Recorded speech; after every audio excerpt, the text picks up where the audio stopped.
প্রিয় রাঙ্গুনিয়াবাসী, আমি আসলে রাঙ্গুনিয়ার একজন সন্তান। রাঙ্গুনিয়া মাটি এবং মানুষের সাথে আমার সম্পৃক্ততা।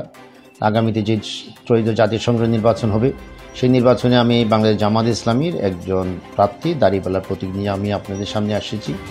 আপনারা যদি আমাকে রায় দেন, আমাকে যদি যোগ্য মনে করেন, আমাকে যদি দক্ষ মনে করেন, তাহলে ইনশাআল্লাহ আমি আপনাদেরকে সবাইকে নিয়ে আধুনিক রাঙ্গুনিয়া বিনির্মাণে চেষ্টা করব, যেখানে একটা মডেল রাঙ্গুনিয়া হবে, যেখানে দুর্নীতি, সন্ত্রাস, চাঁদাবাজি, মাদক এবং আমরা চেষ্টা করব যোগাযোগ, শিক্ষা এবং স্বাস্থ্য আমূল পরিবর্তন করার জন্য। তো আমি আশা করব রাঙ্গুনিয়াবাসী অবশ্যই দাঁড়িপাল্লার প্রতীকে রায় দিবে এবং আমরা সবাই মিলে আধুনিক রাঙ্গুনিয়া বিনির্মাণে সচেষ্ট হব। রাজনৈতিক মঞ্চ অনুষ্ঠানে সকলকে স্বাগত জানাচ্ছি। প্রিয় দর্শক, আজকে রাজনৈতিক মঞ্চ অনুষ্ঠানে আমাদের সঙ্গে অতিথি হিসেবে যুক্ত হয়েছেন জনাব ডক্টর রেজাউল করিম। তিনি চট্টগ্রাম ৭ রাঙ্গুনিয়া থেকে জামায়াত ইসলামী মনোনীত সংসদ সদস্য পদপ্রার্থী। আমরা আজকে সরাসরি যুক্ত হব তার সঙ্গে। জনাব রেজাউল করিম, আপনাকে স্বাগত জানাচ্ছি। আমি আসলে প্রথমে আপনার কাছ থেকে আপনার from the very beginning of your student life to till now, আপনার যে পলিটিক্যাল কেরিয়ার বা কোন কোন পদ পদবি ছিলেন, এখনও আছেন, আপনার মুখ থেকে একটু শুনতে চাচ্ছি। ধন্যবাদ। আমি তো আসলে ডাক্তার। আমি Sylhet MAG Osmani medical college থেকে এমবিবিএস ডিগ্রি পাশ করি। ছাত্র জীবনে আমি ছাত্র শিবিরের রাজনীতিতে সম্পৃক্ত ছিলাম। সিলেট মেডিকেল কলেজের আমি শিবিরের সভাপতি দায়িত্ব পালন করছিলাম। এরপরে তো ছাত্র জীবন শেষ করার পরে স্টুডেন্ট লাইফে এসে এই যে আমি চট্টগ্রামে আসার পরে আমি বাংলাদেশ বিএমের সাথে সম্পৃক্ত হই। আমি অনেক বছর, প্রায় 2098 সাল থেকে চট্টগ্রাম বিএমের সদস্য। এরপরে বিএমের কার্যকরী সদস্য ছিলাম অনেকবার বিএমের সমাজসেবা সম্পাদক ছিলাম। তো বিএমের সাথে মূলত আমি বাংলাদেশ বিএমের রাজনীতির সাথে সম্পৃক্ত। ডাক্তারদের সমস্যা, ডাক্তারদের যে সমস্ত সুযোগ সুবিধা, ডাক্তারদের বিভিন্ন রকমের সমস্যা, ডাক্তারদের নিয়েই আমাদের আসলে কাজ ছিল। এরপরে আমি আমার এলাকাতেই কিছু রাজনীতির সাথে সম্পৃক্ত না হলে আমি কিছু এলাকায় কিছু সমাজসেবামূলক কাজের সাথে সম্পৃক্ত আছি। এলাকা এবং বিভিন্ন জায়গায় কিছু হাসপাতাল করা, কিছু মানুষের মেডিকেল ক্যাম্প করা, কিছু চিকিৎসা কার্যক্রম করা, মানুষের চিকিৎসা সহায়তা দেওয়া এবং কিছু বিভিন্ন রকমের প্রাতিষ্ঠানিক সহায়তা করা, এগুলোর সাথে আমি জড়িত আছি আর কি। অনেক ধন্যবাদ ডক্টর এটিএম রেজাউল করিম। আমি আপনার কাছ থেকে জানতে চাচ্ছি, ইতিমধ্যেই ইন্টারিম গভর্নমেন্ট ত্রয়োদশ জাতীয় সংসদ নির্বাচনের রোডম্যাপ ঘোষণা করেছেন এবং আমরা খুবই আশাবাদী যে আগামী ফেব্রুয়ারিতে নির্বাচন অনুষ্ঠিত হবে, সব কিছু ঠিকঠাক থাকলে। সেক্ষেত্রে আমরা দেখেছি যে চট্টগ্রাম ৭ আসন থেকে জামায়াত ইসলামী ইতিমধ্যেই খুব রিসেন্টলি আপনাকে মনোনয়ন দিয়েছেন এখান থেকে নির্বাচন করবার জন্য, যদিও এর পূর্বে আরেকজন ছিলেন। আসলে আপনি মনোনয়ন পাওয়ার পর মাঠ থেকে আপনি রেসপন্স কেমন পাচ্ছেন এবং কতটুকু কাজ করে যাচ্ছেন? জি, ধন্যবাদ।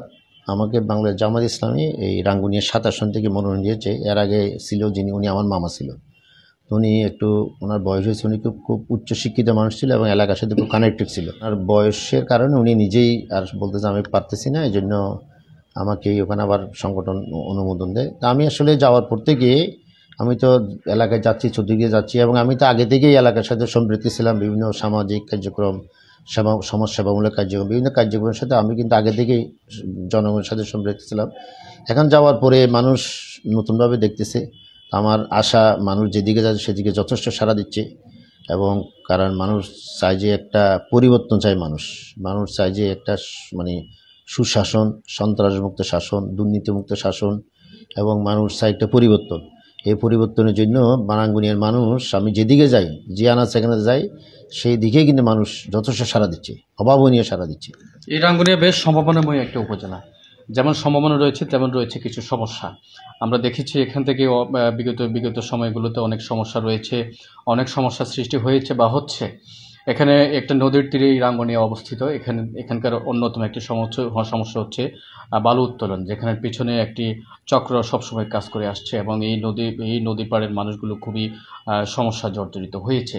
আসলে এই বিষয়ে আপনি যদি পার্লামেন্টে যেতে পারেন, আপনার কি স্টেপ থাকবে এই যে বালু উত্তোলন? না, বালু উত্তোলন আসলে এটা কোনো, যারা বালু উত্তোলন করে এটা কিন্তু সুবিধাভোগী চক্র বলতে পারেন। এটা কোনো রাজনৈতিক চক্র না, ওরা সুবিধাভোগী চক্র। ওরা সবসময় একটা কোনো রাজনৈতিক দলের উপর ওদের উপর ভর করে ওরা কাজগুলো করে। এটা কোনো রাজনৈতিক লোক না, কিন্তু ওরা কি রাজনীতিকে ব্যবহার করে। এবং আপনি দেখেন যে 5ই আগস্টের পরে আগেও বালু উত্তোলন করছে, এখন আবার করতেছে। লোকগুলো একই, কিন্তু এগুলা হয়তো মানে কালার চেঞ্জ করতেছে।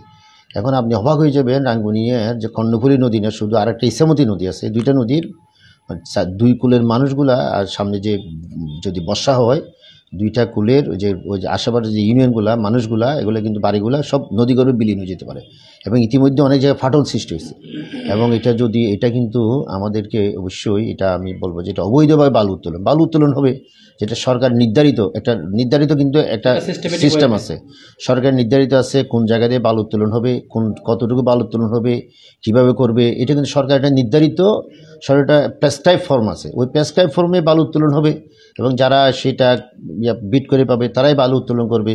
কিন্তু এখন যেখানে সেখানে চতুর্দিকে বালু উত্তোলন এটা করা যাবে না।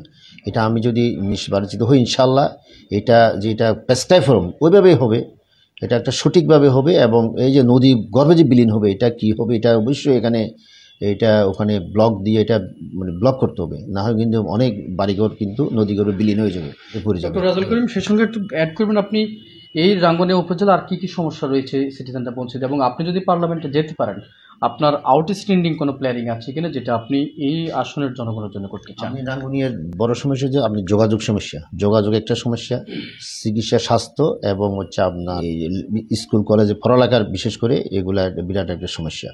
এরপর হচ্ছে রাঙ্গুনিয়া এই যে আপনি বললেন না যে সন্ত্রাস, চাঁদাবাজি এবং এই যে মাদক, এগুলো কিন্তু সমস্যা। যোগাযোগটা বড় সমস্যা। যোগাযোগ আমাদের মনে হয় কাপ্তাই সড়ক, আমি সবসময় বলি কাপ্তাই সড়কটা এখন অনেক সড়ক, এত বড় মানে এদিক দিয়ে প্রচুর মানুষ যাতায়াত করে দীর্ঘদিন ব্যাপী, কিন্তু এটা সম্প্রসারণ হয়নি, এটা সম্প্রসারণ জরুরি। আমাদের উত্তর রাঙ্গুনিয়ার প্রচুর মানুষ চলাফেরা করে, ডিসি রোড, এটা সম্প্রসারণ জরুরি। দক্ষিণ রাঙ্গুনিয়ার এখানে যে সৈয়দ আলী সড়ক, কান্দিরানি সড়ক, এগুলো কিন্তু সম্প্রসারণ হয়নি, এগুলো সম্প্রসারণ জরুরি। শিক্ষা, স্বাস্থ্য, চিকিৎসা এবং আরেকটা যে সন্ত্রাস এবং মাদক, এগুলো রাঙ্গুনিয়ার কিন্তু বড় সমস্যা।